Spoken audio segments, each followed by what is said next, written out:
जय Hind. Bajrangi study point में आप सभी का स्वागत है।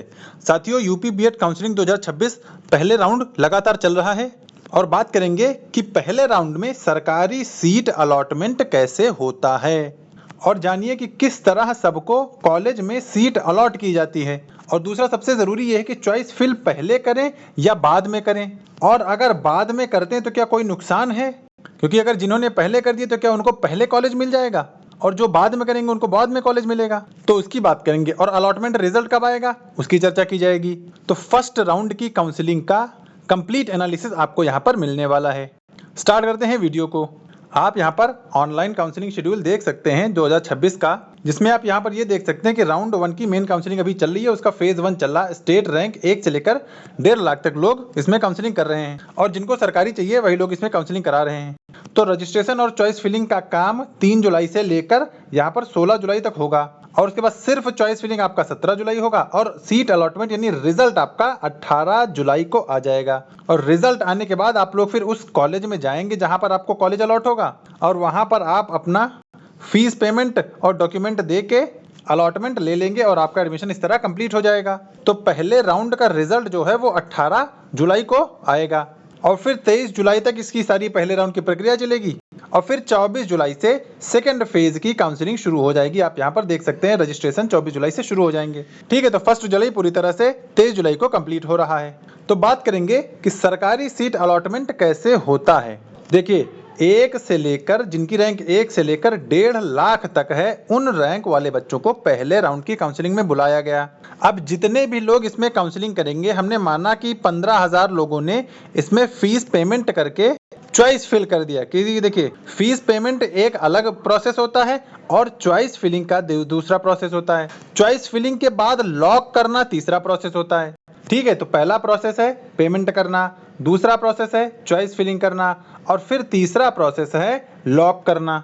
लॉक करने पर ही जितने लोगों ने लॉक किया होगा उन्हीं को आगे चल के अलॉटमेंट होगा। हालांकि जो लॉक नहीं करेगा, अगर चॉइस फिलिंग भी कर देगा, उसका ऑटोमेटिक लॉक हो जाएगा। तो आप लोग सोच समझ के चॉइस फिल भी करिएगा, क्योंकि अगर लॉक नहीं करेंगे तो वो डेट जब खत्म होगी 17 तारीख, तो 17 तक वो ऑटोमेटिक लॉक हो जाएगा। तो जिन लोगों ने भी चॉइस फिलिंग कर ली होगी उनको अब आगे चल के अलॉटमेंट मिलेगा। ठीक है, तो चलिए एक बार बात करें कैसे अलॉटमेंट मिलेगा। तो हमने ये माना कि 15,000 लोगों ने चॉइस फिलिंग का काम कर दिया है और अब इन 15,000 लोगों को उनके अकॉर्डिंगली कॉलेज मिलेगा। तो जिसकी जो रैंक होगी, पहली बात तो रैंक यहाँ पर बहुत ज़्यादा मैटर करेगी। अगर रैंक अच्छी है और आपने फर्स्ट प्रेफरेंस पे जो कॉलेज भरा है, पहली प्रेफरेंस ही आपको मिलेगी। मान लिया कि अगर पहली प्रेफरेंस वाले पर ज़्यादा बच्चों ने कर दिया, जैसे हमने माना कि कोई साकेत कॉलेज है फैजाबाद का, इस साकेत कॉलेज में जितने भी सीटें हैं उनसे डबल लोगों ने इसको चुन लिया। फर्स्ट प्रेफरेंस पे साकेत को डबल लोगों ने रख लिया, तो जिनकी रैंक अच्छी होगी उनको ये साकेत कॉलेज मिलेगा और फिर उसके बाद जिनकी जो रैंक होगी, जिन्होंने दूसरा प्रेफरेंस साकेत के बाद रखा होगा, उसको वो मिलेगा। ठीक है, तो रैंक के बेसिस पर ही यहाँ पर सबको अलॉटमेंट मिलता है। तो जितनी अच्छी रैंक होगी आपको वो कॉलेज मिलने के चांसेस उतने ही ज़्यादा होंगे और फर्स्ट प्रेफरेंस सबसे पहले ही आपको मिलेगा। अगर फर्स्ट नहीं मिलता है तो फिर सेकंड मिलेगा, सेकंड नहीं मिलता है तो फिर थर्ड मिलेगा। ठीक है, तो कहने का मतलब प्रेफरेंस के हिसाब से आपको कॉलेज मिलेगा। चलिए अब आगे बात करेंगे कि चॉइस फिलिंग पहले करें या बाद में। यानी अगर हमने चॉइस फिलिंग करने में लेट कर दिया तो क्या हमको कॉलेज नहीं मिलेगा। मान लिया हमारी रैंक अच्छी है, मैंने माना कि आपकी रैंक 2000 है, ठीक है, और आपने 2000 तो 2000 आपकी रैंक है और आपसे जो कम रैंक थी, मतलब जो ज़्यादा रैंक थी, जैसे मान लिया किसी की रैंक 10,000 है, उसने भी वही कॉलेज चुना जो सरकारी कॉलेज आपने चुना या 2000 वाले ने चुना, और पहले 10,000 वाले ने वो सरकारी कॉलेज चुन लिया और 2000 वाले ने बाद में चुना, या हो सकता है आगे चुने 17 से पहले तक। तो इन दोनों केस में 2000 वाले को ही पहले मिलेगा, ना कि 10,000 वाले को। ठीक है, तो चाहे पहले करें या बाद में करें उससे कोई फर्क नहीं पड़ेगा। आपकी रैंक डिपेंड करेगी कि आपने पहले की है या बाद में की है। ठीक है, टोटल आपका रैंक से ही मैटर करता है। जैसे फर्स्ट रैंक जिसकी भी होगी वो चाहे 16 तारीख तक भी अगर कोई कॉलेज चुनेगा तो उसको उसकी पहली प्रेफरेंस का पहला कॉलेज मिल जाएगा। ठीक है, तो चॉइस फिलिंग चाहे पहले करो चाहे बाद में करो, आप 17 से पहले कर लो, क्योंकि मैट्रिक्स उसी हिसाब से बनता है और रैंक के बेसिस पर ही आपका अलॉटमेंट होगा। ठीक है, तो चॉइस फिलिंग से बहुत ज्यादा मतलब नहीं, आप चाहे पहले करें या बाद में करें। उसके बाद फिर सेकंड राउंड स्टार्ट होगा। सेकंड राउंड में 1.5 लाख से ऊपर जितने भी रैंक वाले हैं उन सबको मिलेगा। तो उन लोगों को सरकारी कॉलेज मिलेगा नहीं, तो उन लोगों को काउंसलिंग करने की जरूरत है नहीं।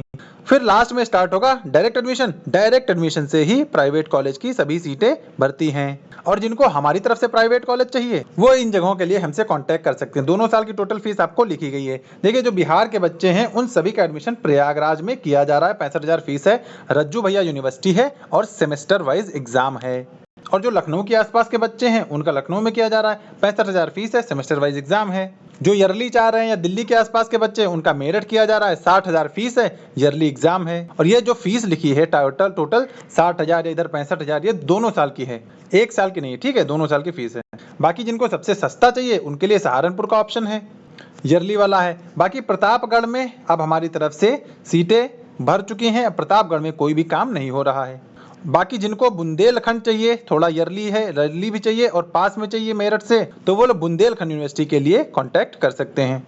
कांटेक्ट नंबर आपको स्क्रीन पर दिखाया जा रहा है, इसी पर आपको कॉल करके अपना एडमिशन कंफर्म कराना है। आपको प्रोसेस क्या करना होगा, सबसे पहले आप सीट बुकिंग प्रोसेस कंप्लीट कर लेंगे। जो हमारा आपको नंबर दिया गया इसी पर आपको व्हाट्सएप करना है। डिटेल कंप्लीट करने के बाद आप बीएड 2026 का अपना स्कोर कार्ड भेज देंगे, अपना आधार कार्ड भेज देंगे और 1150 का पेमेंट कर देंगे।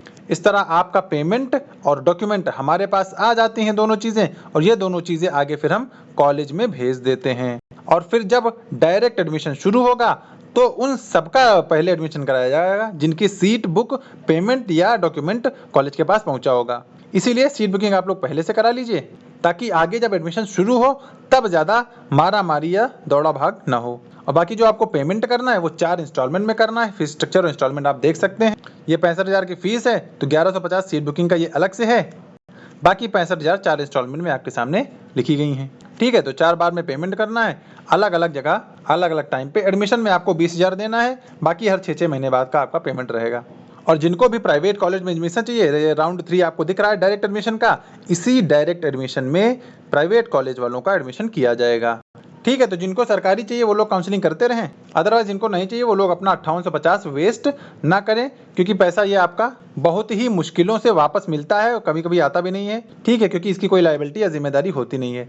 तो आप लोग सोच समझ कर अपना पेमेंट कटाइए। जिनको भी प्राइवेट चाहिए वो लोग डायरेक्ट एडमिशन का इंतजार करें। और अगर वीडियो अच्छा लगा हो तो इसे लाइक कर दीजिए। चैनल पे पहली बार आए हो तो सब्सक्राइब जरूर कर लें, ताकि बीएड 2026 से जुड़ी जो भी अपडेट हो, जो भी न्यूज़ हो, आप सब तक वीडियो के माध्यम से पहुंचती रहे। तो मिलेंगे नेक्स्ट अपडेट के साथ, तब तक के लिए सभी को जय हिंद।